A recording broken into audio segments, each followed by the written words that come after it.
I'm right here in front of the Vatican, and I want to answer one simple question to all my social media friends, and that is the Pope the Vicar of Christ? Is he the successor of Peter's keys, and is he the head of all the church? The simple answer is no.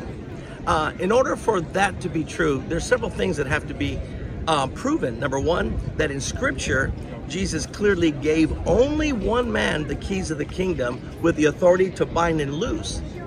Well, we do know Jesus did tell Peter in Matthew 16 that I give unto you the keys of the kingdom, but later on he explains that all the apostles had the authority to bind and loose, and that's what the keys essentially do.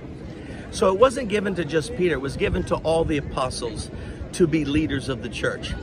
Number two, we find in Galatians chapter 2, the apostle Paul mentions him and Peter having a contention, having a divisive argument, and then in the end they made peace, but Paul says, we agreed that I should go to the Gentiles and Peter to the Jews. Now think about it for a moment.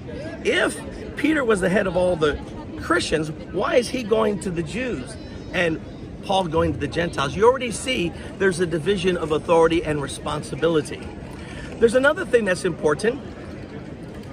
Peter was never a bishop of Rome. And that's the whole point, is he's supposed to be the bishop of Rome, but he never was. We know in Paul's letter to the Romans, Paul never mentions any greetings to Peter. So Peter obviously wasn't there. So Peter himself is not the first bishop of the church. We also know in the book of Acts 15, James was the leader of the church. And he was the one who gave the final word. It's called the Council of Jerusalem. And there, James is the one who leads the people.